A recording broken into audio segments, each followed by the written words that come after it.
most expensive headset I've bought to date, the VIVE XR ELITE at approximately $1,100 US. So, was it worth the cost? Let's get into it and find out. The packaging itself is quite nice, and I always like to see brands take a little pride in the box they put their product in, and HTC clearly did that here. Under the lid, you will see instructions on how to set it up, and each box is numbered and has a picture of what you can expect to find in it. The number 2 box has your XR ELITE headset in it. The headset comes to you in the glasses format, and it's packaged in this nice handy dandy black carrying case. Box number 3 has your controllers, and box number 4 has your battery cradle, aka the hot swappable battery pack that they advertise about. In addition to the hardware, you'll find 3 cables, 2 that are Type-C to USB, and 1 that is Type-C to Type-C, a top strap for the headset should you need it, and the instructions booklet. There were 3 reasons my interest was piqued enough to spend $1,100 on this little device: the advertised up to 100 degrees field of view, the wireless 6E support, and the ability to use it in glasses format, which in theory would mean a much lighter and more comfortable headset. As far as the 6E support goes, it works as advertised. I originally bought a TP-Link AXE 5400 6E router for around $200, and when I connect this headset to it via 6 GHz frequency, my ongoing issues with Wi-Fi congestion and such on the 5 GHz frequency are basically gone. Running Beat Saber, which is my go-to for testing such things, the performance was smooth and steady, and I felt like I was wired into my PC, so that's a win for the headset. Moving on to the FOV or field of view claim, this is where things begin to break down. My daily driver headset has been the Pico 4, which gets me 102 degrees on the vertical and 102 degrees on the horizontal based on my measurements. When I heard the claim 110 degrees, I thought, wow, that'd be nice to add 8 degrees to my FOV. But the actual FOV that I measure on this headset is nowhere near 110, and it's actually less than my measurements for the Pico 4, which leads me to wonder, how the hell are they coming by that number? To be frank, I should have been weary when I read that, as it's so vaguely worded, up to 110 degrees. Up to 110 degrees what? Horizontal? Vertical? Diagonal? This is the Quest Pro spec sheet as done by VR Compare, and this is how this stuff should be worded so that you're not misleading your customers, as I currently feel I've been misled. As is, for FOV, I measured 80 degrees on the vertical and 100 degrees on the horizontal. If I wasn't going into this expecting something in the neighborhood of 110 degrees, I'd still be disappointed, and quite frankly, it's not the horizontal of 110 degrees, because that ain't bad. It's the 80 degrees on the vertical that really kills the experience for me. That, and I was expecting 110 degrees, and I feel misled. Moving on to the small glasses form factor claim, it's not terrible. It's important to note at this time that when using this in glasses form, you will need a battery pack with a minimum of 30 watt hours to power it. I use the Amuto 27,000 milliamp battery pack, link is in the description, and it works great. In glasses form factor, it weighs in at roughly a mere 283 grams, which is fantastic, and you barely feel it on your head. Well, you normally would barely feel it if not for some other issues that crop up here. This is the part where head and nose size probably play a major role. It feels like this device was designed for very small people with very small heads and very small noses. To be blunt, there is no room for an average size to large size nose. You're constantly working to get the pressure off your nose as it's uncomfortable, but all that does is move your eyes so they are no longer in the sweet spot. So basically, you're constantly fighting this battle between sweet spot versus comfort, and you're really never winning. In addition, the facial interface is just god-awful.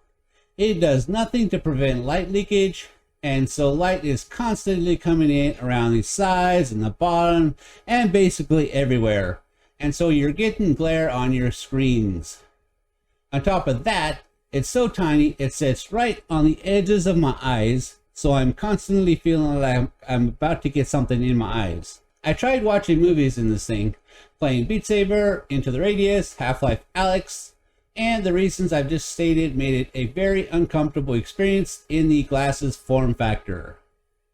Converting this to standard from glasses form factor helps a little with the light leakage, as you can basically tighten down the back and press the front more firmly into your face, but that just increases the discomfort and you're still left with the previous issues with your nose and the FOV, etc., etc. So basically it's a lose-lose. Converting it is, however, very simple. You simply press the button here and pop the glasses piece off from both sides and then attach the battery cradle. And to remove the battery cradle, you basically do the same thing, only in reverse. It's important to note here, you're adding weight with the battery cradle, so it now weighs in at 611 grams, which is only about 50 grams less than the Pico 4, so really it's not a big difference. That said, like the Pico 4, the weight is balanced between the front and the back, so it's not really an issue. Moving on to the controllers, they are very similar to the Quest 2. They have the tracking ring like the Quest 2 controllers, and they are tracked by 4 cameras on the headset, 2 on the front and 2 on the sides. One big difference though is the handle on these things. It is longer than the Quest 2, and for me, and probably others with large mitts like myself, this is a huge plus. The controllers come with a built-in battery that has approximately 15 hours of playtime, give or take a little bit, and to charge them, use one of the included cables, plug the Type-C side into the back, and the other side into whatever charger you're using, as this does not come with a charger. Performance-wise, these things need a lot of work. And maybe over time and software updates, these issues may be resolved, but at this point in time, it was a bad experience using them. Specifically, the trigger and the palm grips didn't always register.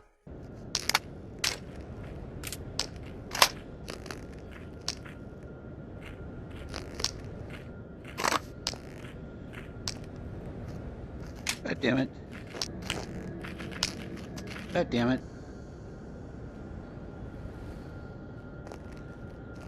God damn it. Grab it.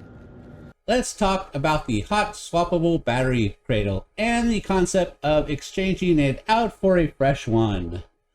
The concept of being able to swap out your batteries is extremely relevant, and companies like BoboVR and others have made money developing third-party attachments to add to headsets with hot swappable batteries.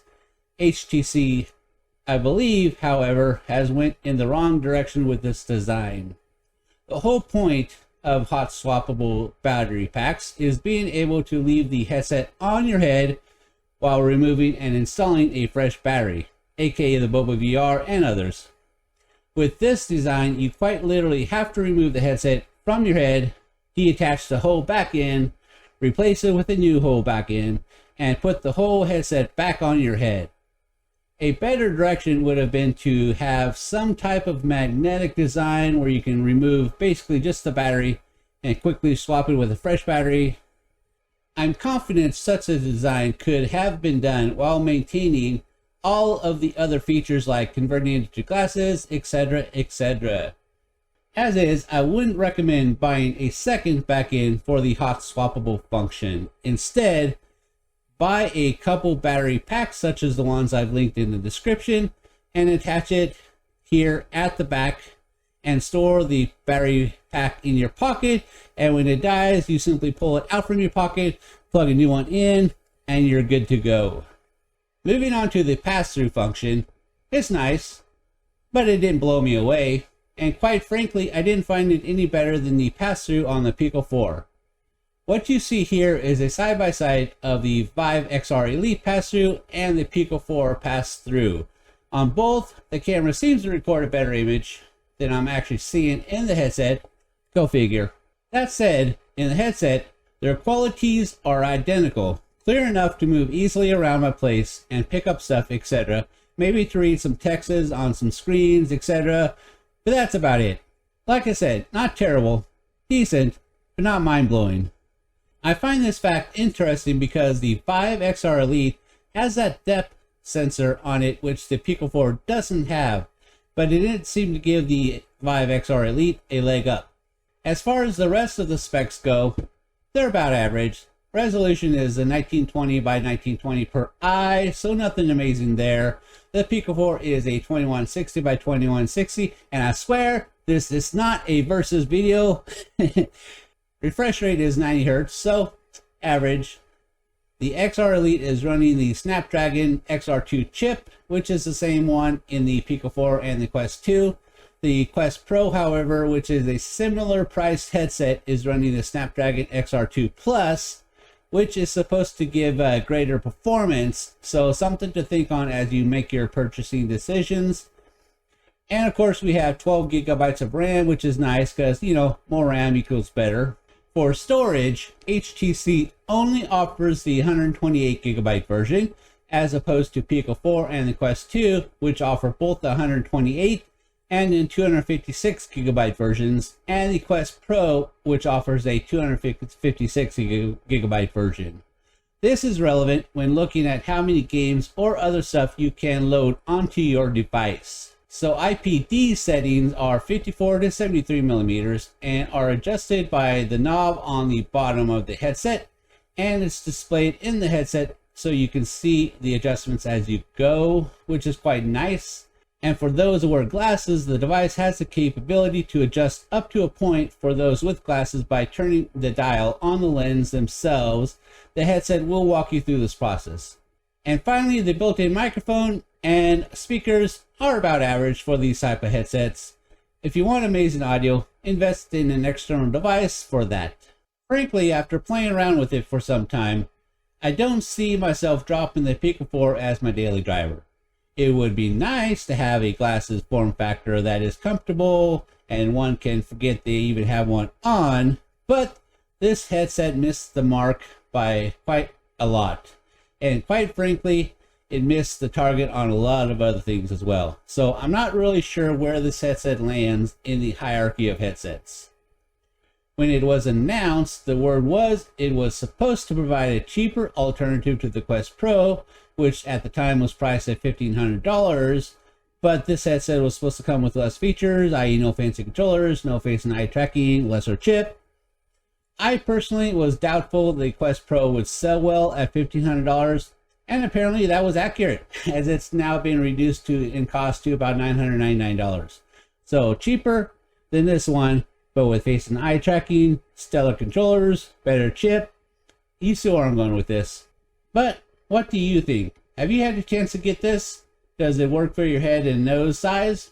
I would love to know in the comments.